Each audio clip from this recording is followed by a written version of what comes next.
It's time for another Vanguard portfolio update. As a lot of you know, I am no longer with Vanguard as my ISA provider this tax year, but I've decided to leave the account open and just let it do its thing and hopefully grow over time. But what that does mean is I'm no longer making any deposits and doing any investing inside of the account. I'm no longer putting money into that account as that's not allowed. I don't know if you know this, you probably do if you watch a lot of my videos, but I've actually decided this financial tax year to go with a new ISA provider, and that is Interactive Brokers. Now, I will leave a link in the description below if you want to check out their website and have a little look at what they have to offer. But I did also make a whole video about why I've decided to go with them as my ISA provider, so I'll pop that on the screen somewhere now if you are interested. But without further ado, what I'm going to do is record my screen as I always do and just show you where my Vanguard portfolio is at right now. And then moving forward, I'm probably going to do these videos, the Vanguard portfolio update videos, a little less frequently. Probably once every 2 or 3 months rather than once every month.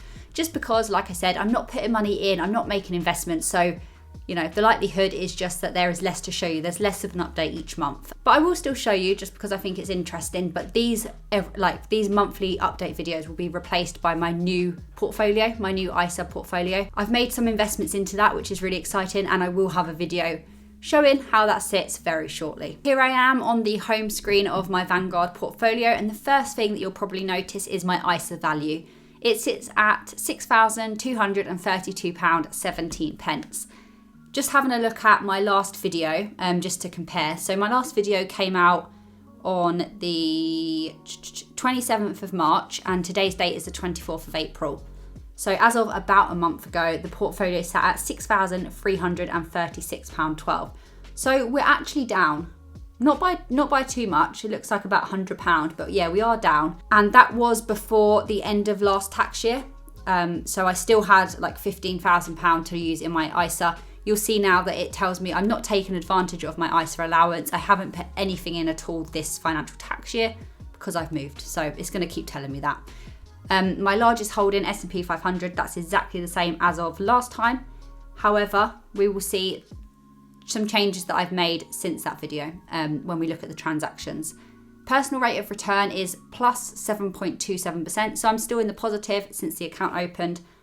Last month, it was a lot higher. It was 13.12%. So it's not doing as well compared to last month, but that's just the market, you know. Things change, things go up, things go down.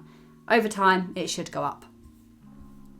My available cash sits at £34.17.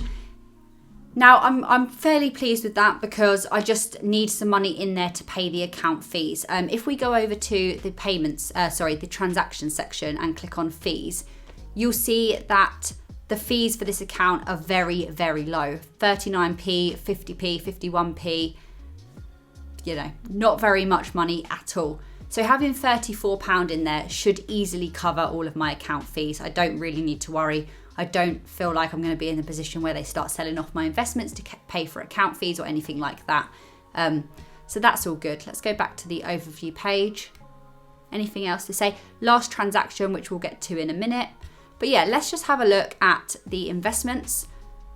If you watched my video talking about how I'm streamlining my Vanguard portfolio ready for the new tax year, ready for moving everything over, well, not really moving everything over, but ready for the change, you would have seen that I decided to sell out of all my positions apart from the 2 that you see on the screen now and put that money into these ones instead, because I just didn't want a complicated investment portfolio with lots of duplicates, with lots of overlap, when actually I'm moving away from this anyway. So now I just have 2 funds in this portfolio. I have FTSE Global All Cap and S&P 500, ticker symbol VUSA, which loads of you will know. Biggest holding, nearly 70%, is in the S&P 500 and the rest is in the FTSE Global All Cap.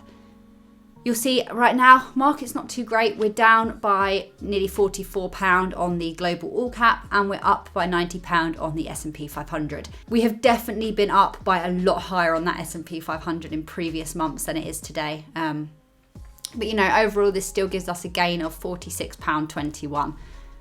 I'm not too bothered. Like I've said many times, this is long term. How it changes on a monthly basis really doesn't impact much at all. It doesn't make me want to sell out the positions. It doesn't really do much to me whatsoever psychologically. because that came out really weird psychologically, because I know that this is a long-term hold, so it doesn't really matter.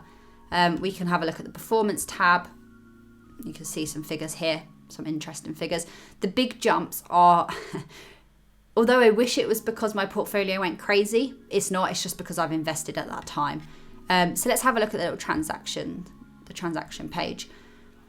So last month I said, when did I film last month? It was the 27th. Yeah, the 27th. So what have we changed since then? Quite a few things. Let's have a look here. So 18th of March, so it's since then.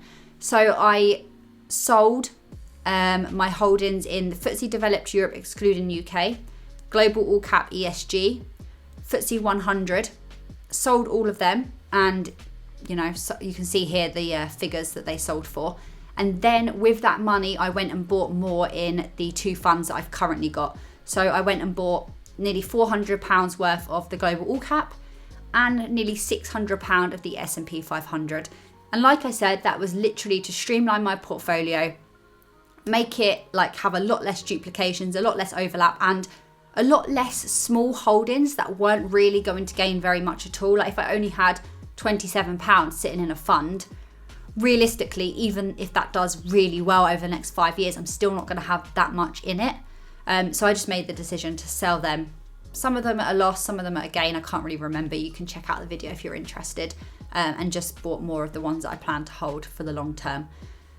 So like I said, my plan moving forward, let's stop recording that. My plan moving forward is to show you my portfolio on Interactive Brokers, which is my new ISA provider, every single month, just like I have been with the Vanguard. And that will actually be, it may be two videos, because I'm going to have my dividend portfolio and then I'm going to have everything else on there as well. So I may combine them to one, I may do two separate videos. It depends if I have many dividends to share with you guys, I guess.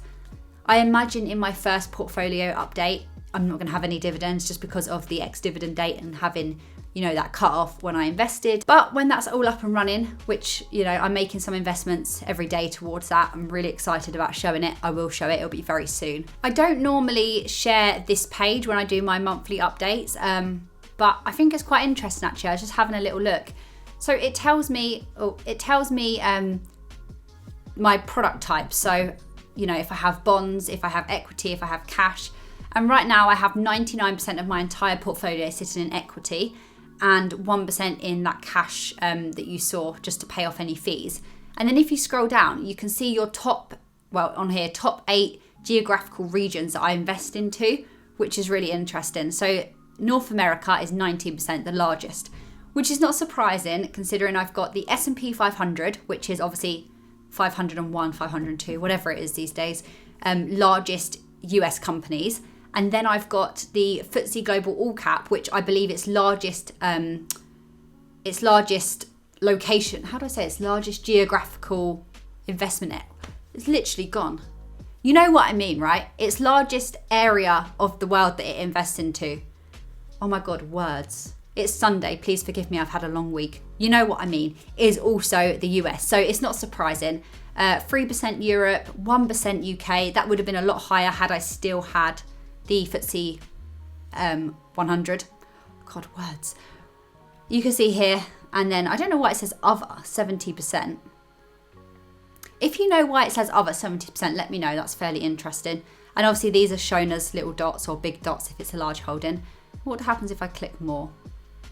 Oh, okay, it literally splits it down and tells me exactly where they're coming from.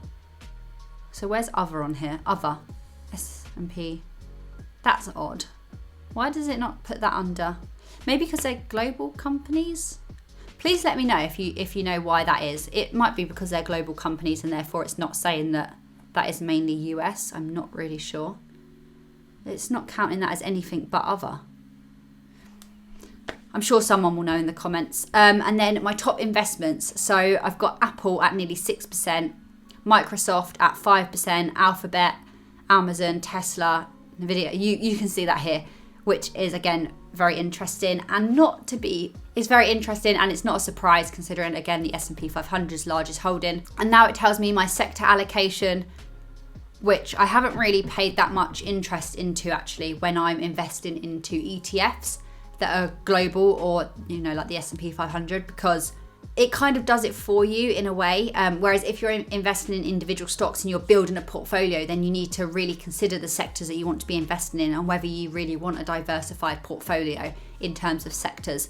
But it's interesting nevertheless to see it here. My biggest holding is in information technology, healthcare, customer, discretionary financials, you know, so on and so forth. That's quite interesting. Wonder what happens if I click more. Yeah, tells me again. My performance over the last 3 months, it breaks it down. My rate of return over the last 3 months has not been great at 0.31%. Over the last 3 months, I've made £13.61. You know, that's not bad, is it? It's not bad. If this sat in a bank, I wouldn't have made that in interest. I would have lost money because of inflation.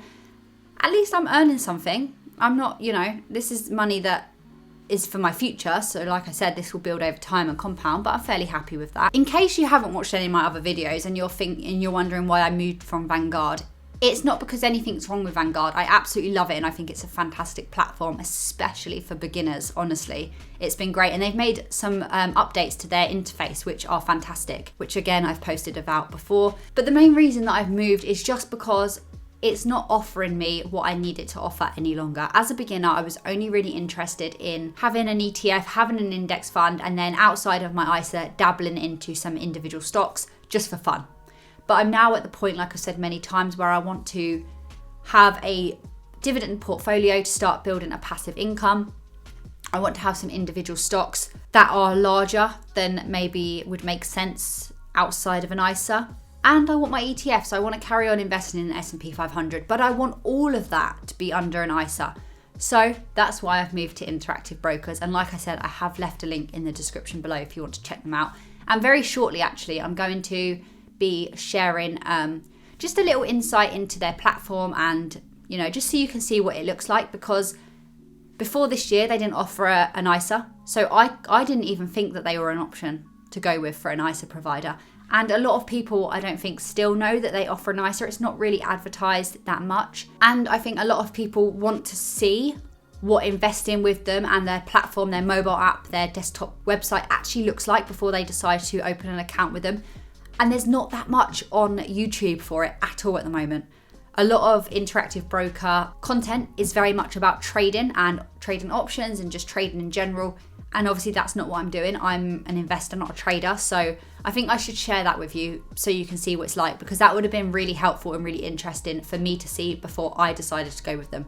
So that will also be coming soon. I think I'll start with the mobile app because the mobile app is a lot simpler than the desktop version. So I will start with that, show you around that app.